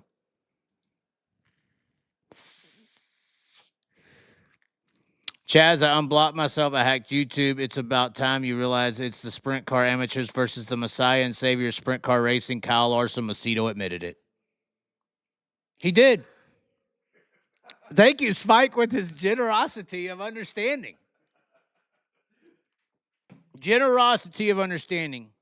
I like sprint car racing the way it is. If it was on ESPN, it wouldn't be the same. Careful for what you wish for. No, it would be beautiful. No, because most people, like tonight, we didn't have to go freeze our ass off in 50-degree weather. If I get to watch the fucking race, I don't care if there's fucking, big-time sponsors. Throw a commercial in there instead of working the track for an hour and a half. Do a fucking front desk. Like, if they want to work the track for a fucking half hour, go to a commercial, come back with, like, fucking a table with me and Dirt Tracker and Jeremy Elliott talking about the race coming up. There's 20 minutes we could sit there and run our mouth and debate about who's starting where and how they're going to beat them and have a pre-race show or whatever while you work the fucking track. Have a fucking production instead of this fucking 1982 shit. When you go watch the old TNN broadcasts, they were so much better than anything Flow and Dirt Vision is doing. I mean, they're so much better. They had content and talk shows, and I'm telling you, the fucking old World of Outlaw shit, go look it up on TNN. Unbelievably better production. Not better cameras, not better lighting, not better fucking facility or racing. The fucking production was what, if y'all did now, it would be like a show. Halftime show, farming session. Exactly. If y'all are worried about burning up rubber, then make sure you fucking don't. But schedule it. Do shit right. Make a production. Make a show. That's what all of them do. That's what Supercross does. They have a fucking show. It's what Monster Jam does. They schedule the show. They aren't so new that they don't know what they're supposed to actually say or anything like that. And the problem with David Gravel is you have people who actually hate him, unfortunately. I was going to bring this up, but look at what this person said. And when this person said this to me, I was kind of distraught.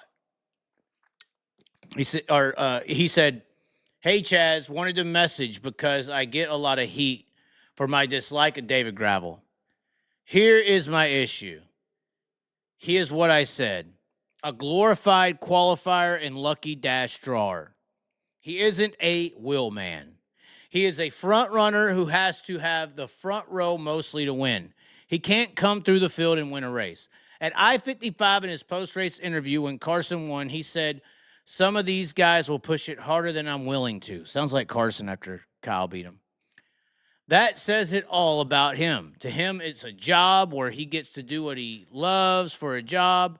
He doesn't have passion for it. He isn't willing to die for $12K. Back to the points.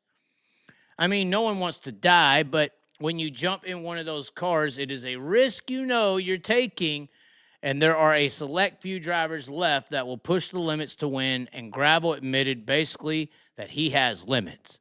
He speaks of his own legacy. Who the fuck does that, Chaz? The greats didn't even do that. I used to love and root for Gravel.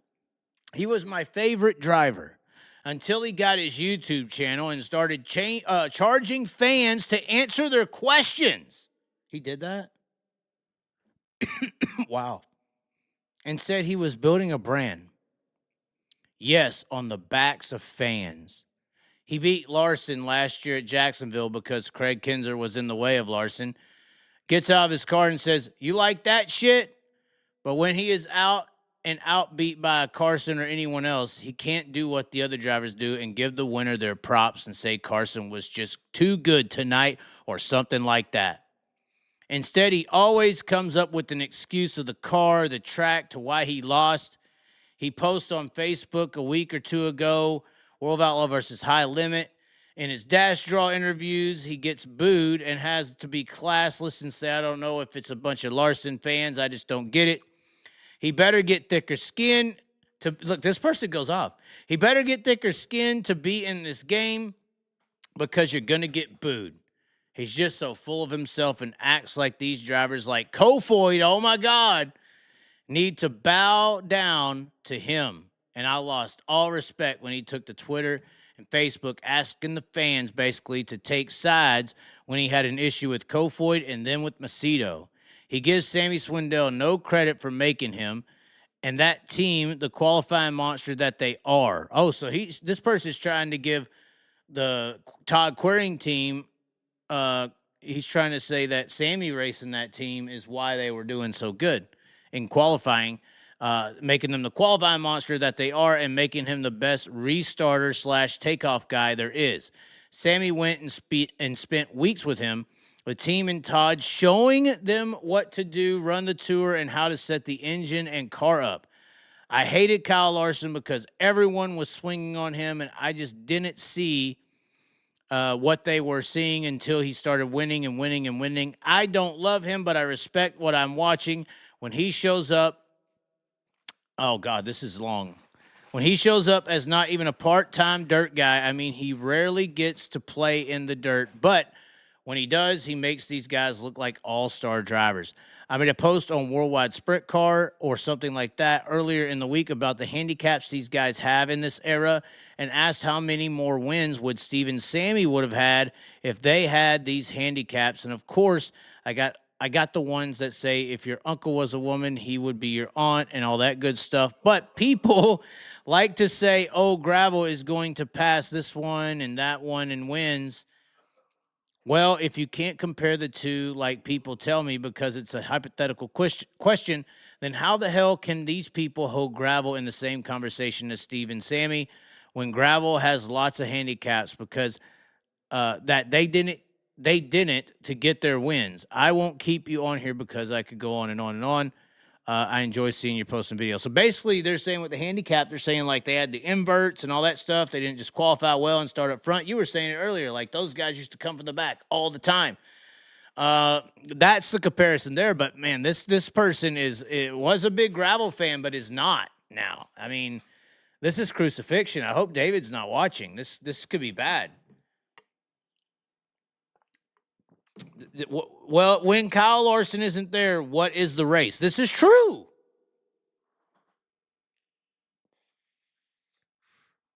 This is true. And most people, like I said, just say, oh, well, they're just so close nowadays. But what we're seeing is they're just not that fucking good. Because Kyle Larson comes in the building and fucking does shit. It is a front row winning every time. Parades and the scab drivers wreck in the back to reset the parade. The best outlaws are pretentious egos. like no one else. No one likes, sorry. It's true. I can't say anything different anymore, guys. I have to agree. If you add Christopher Bell and Kyle Larson in that World Outlaw field every fucking week, it don't matter if Kyle finishes third and has to start 10th. It don't matter if Bell finishes or goes and draws. Like Kyle drew a fucking 7 and was fine. Because they got the confidence. It don't matter if Bell or Larson starts fucking 9th or 7th or 10th or 15th. They got the confidence to know they can come through the field. And they do. And you could be like, well, Larson started 7th or 9th or whatever last night at Jacksonville. It wouldn't matter where that motherfucker started. That son of a bitch in Asian was about to kamikaze y'all's ass. Oh, can you get me a beer? I just took a big swig of this cannabis seltzer, and I'm fucked. Oh, my God. Oh, my God. All right, we got one more topic to cover, and we're not flying to fucking Egypt. We're going to Asia. Oh, he just gave me that one. Oh, here. Is that one colder? A little bit. Thank you so much. Dirt Tracker refuses to do a stat on the front row winning percentage. I've emailed him and he says no. Same with front 2 row percentages. He's predicting the truth of the parade. He is. One more topic and then we're going to end it, or we're going to get into, how about, we'll do phone calls. We'll do phone calls for some, if y'all want to call. If you want to call. This is about tonight's race. Sheldon Haubstaut obviously won the event. He was challenged by Buddy Kofoid early in the, kind of in traffic and then even late. But really, there's one thing that messed this all up tonight. Want to congratulate Sheldon on the win, by the way. We might have him on the show this week because of that. There's a lot of people who are doubting Sheldon. Not going to name names. But the big problem was this. Courtney showed a nose to Kofoid. And I think that got the mind off the focus of the race. Took about 2 laps to, when you meant to go to the United States and you actually land in Asia, now you got to take another flight from Asia to the United States. So it took about 2 laps for Kofoid to come back from that land mentally. And in those 2 laps of flying from Asia back to the United States, but bringing a Japan motor with you, you fucking traitor. He's a traitor, right? You're World War II. He's got a Japanese motor under the hood. Does that not offend you? Oh, God. Vietnam, sorry. Now I just disgraced the human being, but I think Buddy Kofoid could have had a chance, but I think he got distracted here. The caution late in the race was bad. I was hoping that Kyle Cummins would do very well. He did not. He actually spun out and caused another car to crash, which caused that final caution that kind of broke it up. But, Sheldon Haubstaut won. That's good, right? We need the favorite, the Dell Jr. I would say the Dell Jr. Like, I was having reputable people call me this last week, and they were like, Chaz, are you hearing that Sheldon should get fired from anybody? I'm like, no. Did I not? I got this call. He's, oh, yeah. Yeah, he's like, oh, yeah, I think they need to get rid of him. Reputable people saying this. And I was like, you ain't got to worry about that. Sheldon's a draw. It's a business, Sheldon's a draw, and he's one of the only few draws we have, and he's technically the Dell Jr. of sprint car racing. That's what Sheldon is. That's the closest thing we got. He's not the same because I think he's a better race car driver than Dell Jr., although Dell Jr. was pretty good in his own right. So maybe that's a fair comparison. Dell Jr. did win some huge races in NASCAR. Sheldon's won some big ones too. So is that a fair comparison? It's not disrespectful, is it, to call Sheldon the Dell Jr.? I mean, that could be a compliment in some people's eyes. Hell, they think you are in high school. They think, do we need to go to the other comment? I mean, I'm not saying that you're a bunch of kids, nobodies, and guys that couldn't cut it in NASCAR. I'm saying you're Dell Jr. That should be a compliment compared to what the world thinks. But what I mean by that is job security. I think there could be other drivers that perform as bad as Sheldon has at times and been fired. You know what I'm saying? If it was rather another driver in the sport who hasn't won outlaw championships, hasn't won Kings Royals and Knoxville Nationals, and will get out there and just barely run well sometimes and flash a little bit, but still not get it done, then yeah, I mean, they'd probably be fired. But I think it's a Dell Jr. scenario. This sport will never get rid of Sheldon Hodenshaw. As long as he wants to do it, there's a door open. And I enjoy it because I think he's better than some people are critical. Like I barked back, Dell Jr. is not a bad reference. Could he get better? Let's hope. But right now, that's what he is, which it means you're a winner. You can win big events in the sport. I'm not, like I said, I don't think that's disrespectful. Daytona 500, Knoxville National is kind of comparable, and Dell Jr.'s got one. I think he could do that. But I don't think he's ever going to have a job security issue as far as racing in this sport. And I think Nas is one of those partners. If you're going to keep Chris Windom in a wing car for as long as you are, you should be able to keep Sheldon. I can't eat during the show, sir. Sorry. I've never done that one. I haven't ate pizza during the show. He's trying to be nice, but no, I don't eat pizza during the show. But yeah, I may have to get off right now. Actually, it does sound good. But regardless, this weed drink or whatever it is, this cannabis, this Mighty Kind is mighty kindly making that pizza sound like a good offer. All right, guys, we're done. No call-ins. Bye. Regardless. I just don't think that is ever going to be an issue. Like I said, if you keep Chris Windom in it as long as you have, then you can keep Sheldon in there for a lifetime. Anyways, let's go to the chat. That's what I think about those two subjects. Because that was a real conversation. We need Chaz on the Dell Jr. download. Okay. Sheldon is high-level entertainment 15% of the time, yes. Don't you feel that the Outlaws on the mic and in person presented themselves as amateurs, shy, and not good enough? I definitely think so. They don't seem like big-time thrill seekers, more like kids. Well, I mean, if you never have to go out into the world and get a 9-to-5 job, you don't ever really grow up now, do you? Right? If you've always just been able to get everything you needed, you go out there and your only form of knowing what work is going on the road and racing race cars and sleeping in a hotel. If that's work, then you're soft as fuck.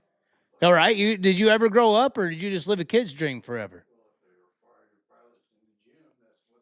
I'm just saying. If you never go 9 to 5 and work, you don't know what life is. You don't know. You don't have to grow up until the world has removed the safety net from underneath you, and you have to learn how to fly without that nest.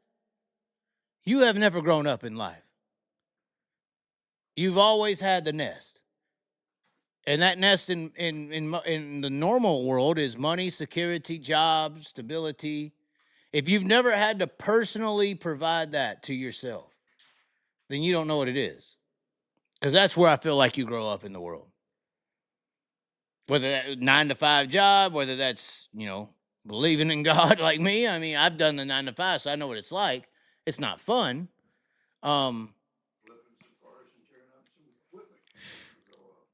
Well, I mean, I didn't think pain. He said flipping cars makes you grow up. I don't think pain in your fun car is really a bad thing.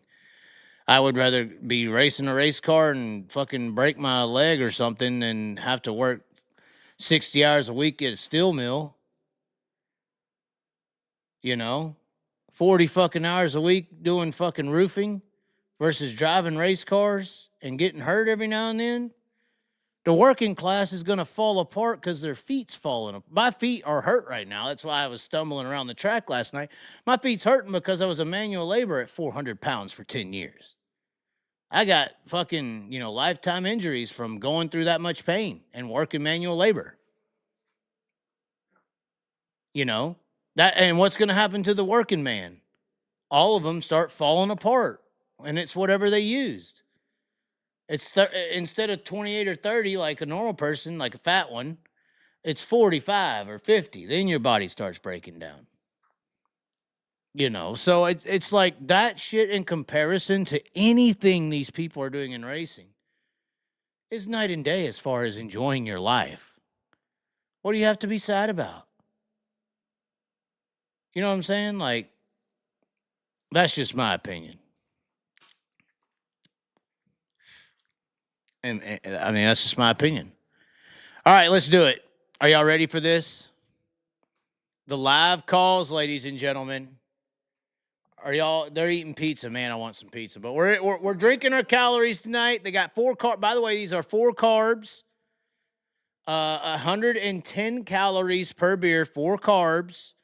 Not a bad beer. We've only had about 15 or 20 tonight. No, we've only had 10, maybe 8 or 10. How many's left? Yeah, we got 2 people drinking these, and we only had a 12-pack. So the live calls are on. We want the Clark. Somebody says they want the Clark. I haven't heard that in a while. There it is, ladies and gentlemen. If you call it, we're answering it. 423-616-7673. I should probably rephrase that. It wasn't just 10 years. Because I was mowing yards and doing whatever I could to make money at 8 years old. So I was always trying to work and make money. Money was all that mattered, like most people's regular lives. So, I mean, if you equate from 8 years old, I mean, there would be times I went and mowed the yard and paid for me and my dad to go to the track at 11 years old. I remember doing that. Chaz, you need to hit 400 pounds again. No. What the fuck? I guess nobody's calling. We can turn it out, guys. That's fine. No one's calling. We can try to call Broke Joe, but he's not going to answer. Oh, no, it's Will, is it not? Hello? Oh, it's Will from California. Oh, no, he's here. Okay. By the way, I listened to the World Outlaw show, and Sheldon led every lap. He was fast time, won his heat. I guess he won the dash, maybe. Yep. So that was pretty boring. I mean, Larson has to show up to start 9th and pass everybody and win it to make it more exciting. Yeah. That's my take. Yeah. I think and that's what we were kind of saying earlier. Yes. So, okay. Well, we could turn it in. It is kind of late already over here, but.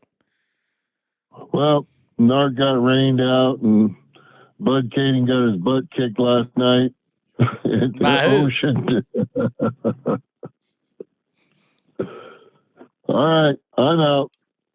Okay, well, thank you for your opinion, Will. We'll talk to you later. Bye. I just hung up in his face. No, I'm just playing. He hung up on me. All right, well, no one's calling. I mean, we opened the lines for about 5-10 minutes. I mean, well, thanks for tuning into the show. I got pizza to eat. I guess this is meant to be. Meant to be. Is it lights out with Ready to Rip? Is it really? I guess so. We can go. Be sure to like, subscribe. Catch you next time. Bye. I guess this is weird. Nobody wanted to call.